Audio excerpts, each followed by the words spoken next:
একবার চিকেনের এই নতুন রেসিপিটা ট্রাই করে দেখতে পারেন। রুটি, পরোটা, নান যে কোনো কিছুর সাথে দারুণ লাগবে। তার জন্য প্রথমেই চিকেনটাকে ম্যারিনেট করে নেব আদা রসুনের পেস্ট, লেবুর রস, টক দই আর সামান্য লবণ দিয়ে। আধ ঘন্টার জন্য রেখে দিচ্ছি। এরপর কড়াইতে মিডিয়াম সাইজের দুটো পেঁয়াজ বেরেস্তা করে নিচ্ছি, তার সাথে খানিকটা কাজু কিশমিশ দিয়ে নিলাম। এবার এই বেরেস্তাটাকে স্মুথ একটা পেস্ট বানিয়ে নেব। এরপর কড়াইতে ওই তেলেই মাংসটাকে একটু লাল করে ভেজে তুলে নিলাম। এরপর দিয়ে দিচ্ছি 2 চামচ আদা রসুনের পেস্ট, 4টে কাঁচা লঙ্কা আর একটা টমেটো পেস্ট করে নিয়েছিলাম দিয়ে দিলাম, আর বেরেস্তার পেস্টটাও দিয়ে দিলাম।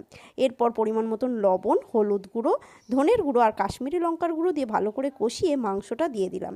কষানো হয়ে গেলে 1 কাপ দুধ দিয়ে আবার ভালো করে কষিয়ে নিয়ে দুটো চেরা কাঁচা লঙ্কা দিয়ে ঢাকা দিয়ে রাখলাম 10 মিনিটের জন্য। এরপর ঢাকনা খুলে ধনেপাতা কুচি, কাসুরি মেথি আর গরম মশলা দিয়ে নামিয়ে নিলাম। রুটি পরোটার সাথে দারুণ লাগবে খেতে।